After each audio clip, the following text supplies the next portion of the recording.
النبي صلی اللہ تعالی علیہ وسلم کسب الحلال فریضۃ بعد الفرائض۔ آج کی اس دنیا میں ہم اور آپ جس ماحول میں جی رہے ہیں، دین اور دنیا کا تعلق بالکل الگ سا کر دیا گیا ہے۔ اکثر لوگ جو بیچارے تجارت کرتے ہیں یا دنیاوی کاروبار میں لگے ہوتے ہیں، ان سے جب بات ہوتی ہے تو وہ یہی کہتے ہیں ہمیں کہ ہم تو دنیا دار لوگ ہیں، اور بہت سے بیچارے تصویر لے کے چلنے والے بھی یہی سمجھتے ہیں کہ ہم ہی دیندار ہیں، باقی جتنے تجارت وغیرہ میں لگے نعوذ سب دنیا دار ہیں۔ یہ تقسیم ہم نے اور آپ نے بنائی ہے یا کچھ لوگوں نے غلط فہمی کی وجہ سے بنا لی ہے؟ یہ تقسیم ہماری شریعت کی نہیں۔ شریعت کے دائرے میں رہ کر کے اگر آپ چل رہے ہیں تو پھر دین اور دنیا جو بظاہر دیکھنے میں دنیا ہے وہ حقیقت میں دین ہی ہے، اور اگر آپ شریعت کے دائرے سے باہر چل رہے ہیں تو بھلے دیکھنے میں دین کا کام ہو لیکن وہ حقیقت میں دنیا کا نہیں بدترین کام ہے۔ اور اس کی ایک سادہ سی مثال دی جا سکتی ہے کہ نماز ہم اس لیے پڑھ رہے ہیں کہ لوگ دیکھیں کہ کہیں بڑا نمازی ہے، نفل اس لیے لمبی لمبی بھاج رہے ہیں کہ لوگ کہیں بڑا عبادت گزار ہے۔ تو ہمارے اور آپ کی نظروں میں بھلے وہ عبادت گزار ہے لیکن اللہ کے یہاں اس کی کوئی حیثیت نہیں ہے۔ سعدی علی رحمہ فرماتے ہیں، بوسطہ میں ان کی اپنی مائناز کتاب ہے فارسی کی، کلید درے دو دخستہ نماز کی درچشم مردم گزاری دراز۔ وہ نماز جو نفل وغیرہ آپ لمبی لمبی بھاج رہے لوگوں کو دکھانے کے لیے، وہ جنت کی نہیں جہنم کے دروازے کی کنجی۔ اللہ کہے گا بھائی جس کے لیے پڑھا تھا جا کے اسی سے لے لیجیے ثواب، یہاں کچھ ملنے والا نہیں ہے۔ تو یہ تقسیم جو ہم نے کر ڈالی اچھی بات نہیں ہے۔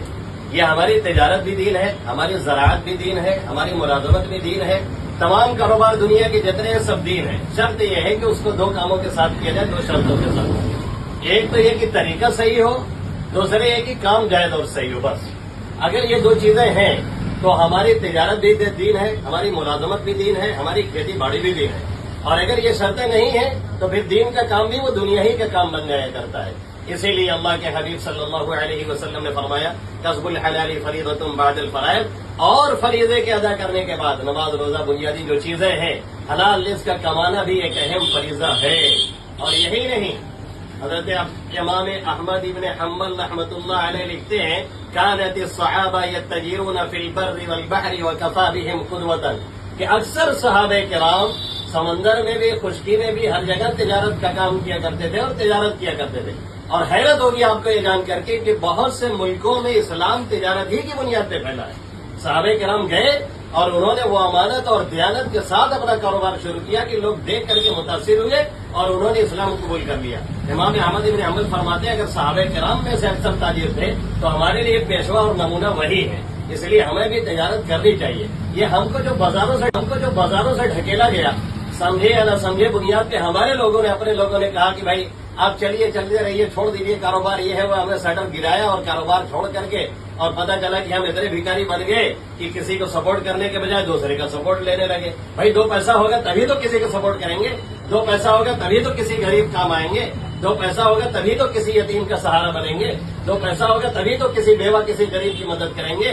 اس نیت سے اگر آدمی اچھی نیت سے کما رہا ہے اور اچھی نیت سے صحیح طریقے سے روزی لا رہا ہے تو اللہ کے حبیب صلی اللہ علیہ وسلم فرماتے ہیں یہ بڑا اہم فریضہ ادا کر رہا ہے۔ اور ایک بات اور کہتا چلوں کہ رزق کے لیے لباس کو گندا کرنا، رزق کے لیے اپنے بدن کو تھکانا، یہ ضمیر اور دل کو گندا کرنے اور پراگندہ کرنے سے کہیں بہتر ہے، یہ بھیک مانگنے سے کہیں بہتر ہے، یہ کسی کے ہاتھ پھیلانے سے کہیں بہتر ہے کہ آپ خود کفیل بن جائیے۔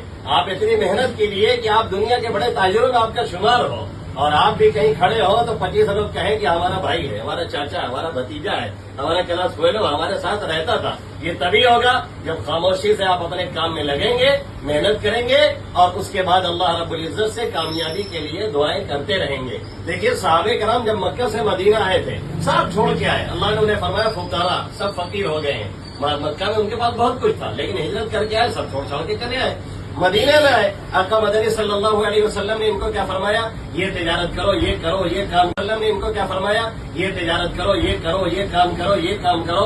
اتنی چیزیں انہیں بتائی کہ عبد الرحمان ابن عوف جیسا سیٹ جو مکہ میں سیٹ تھا، غریب ہو کے آیا تھا، اور جن کے دوست ہیں سعد ابن ربیع، ان سے انہوں نے بازار کا راستہ پوچھا، کہا میری زیادہ مدد مت کرو، بازار کا راستہ بتاؤ، بس میں دیکھتا ہوں کیسے تجارت ہوتی ہے۔ بنو قینقاع کے علاقہ بتایا کہ یہودیوں کا، یہ تجارت کے لیے نکلے، تھوڑی سی پنیر انہوں نے خریدی، بیچا، نفع ہوا، تھوڑا دوسرا سامان لیا، نفع ہوا۔ 3 سالوں کے اندر حضرت عبد الرحمان ابن عوف اتنے بڑے تاجر ہو گئے کہ یمن اور شام کے علاقے سے 300 اونٹوں پہ لد کر کے ان کا مال آتا تھا. یعنی آپ یہ سمجھیے کہ آج کے دور کی 300 فارچونر، آج کے دور کی 300 اسکارپیو، اتنا زیادہ وہ مالدار ہو گیا. ایک نہیں، کئی صحابہ کرام ہیں. اور غزوہ تبوک میں جب مدد کی بات آئی تو 35,000 دینار انہوں نے دیا. آج کا کئی کروڑ روپے نہیں، آپ اربوں روپے سمجھ لیجیے. یہ تبھی جو بھی ممکن ہے جب ہم قاعدے سے کام کریں اور لائیں اور صحیح نیت سے استعمال کریں. اللہ رب العزت ہمیں ان چند باتوں پہ عمل کی اور دین اور دنیا کے اعتبار سے ترقی کی توفیق نصیب فرمائے. آمین یا رب العالمین. درود شریف پڑھ لیں، دعا کریں.